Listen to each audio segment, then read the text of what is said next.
Critiqué par sa direction cet hiver pour son manque d'implication, Jonathan Klaus a répondu sur le terrain en livrant une très belle performance à Clermont, 5-1, samedi. Impliqué sur le premier but marseillais puis buteur, le latéral droit a fait taire les critiques. Klaus a retrouvé le sourire avec son but à Clermont. Jonathan Klaus n'a jamais pris la parole depuis sa fin de mercato agité cet hiver. Poussé vers la sortie par ses dirigeants, mécontent de son implication et de ses supposées blessures diplomatiques, le latéral droit de l'Olympique de Marseille est resté muet malgré tout ce qui a pu se dire sur lui. C'est sur le terrain, samedi à Clermont, 5-1, que l'international français a répondu pour faire taire les critiques. Un match complet. Hier, le volcan Klaus s'est réveillé en Auvergne.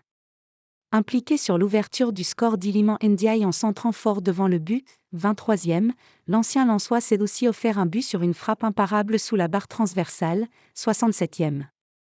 Sa réalisation a permis à son équipe de faire le break et vient récompenser une performance offensive de haute volée, face à un Neto Borges qui risque de faire des cauchemars du Marseillais pendant plusieurs nuits tant il a souffert sur les nombreux déboulés de ce dernier. Le tricolore n'a pas seulement brillé offensivement sur la pelouse du stade Gabriel-Montpied. Dans un système à 4 défenseurs, qui demande un travail défensif différent du système à 3, le joueur de 31 ans a aussi signé une performance solide défensivement alors qu'il est parfois pointé du doigt dans ce domaine. En somme, le natif de Strasbourg a réalisé un match complet et confirmé que, lorsqu'il évolue à ce niveau, il est l'un des meilleurs à son poste en France. J.L. Gasset, je le trouve vraiment très fort. Ravi de sa performance et impressionné par son niveau, le nouvel entraîneur olympien Jean-Louis Gasset a été élogieux à l'égard de son défenseur après la rencontre. Il est dans les 2 ou 3 meilleurs latéraux français, juge le technicien. Qu'on joue à 5 derrière ou à 4, il sait attaquer mais aussi bien défendre comme on l'a vu. Il a un physique hors norme, je le trouve vraiment très fort.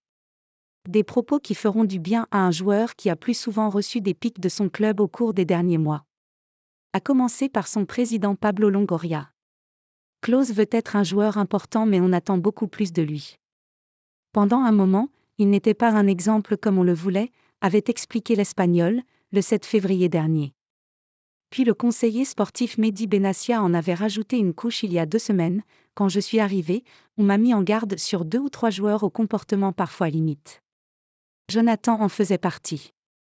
Il a été reçu plusieurs fois par le coach pour lui expliquer ce qu'on attendait de lui dans l'attitude, en tant que leader, en tant qu'international français.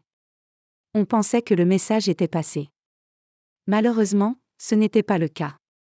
Klaus a fait passer le sien hier soir.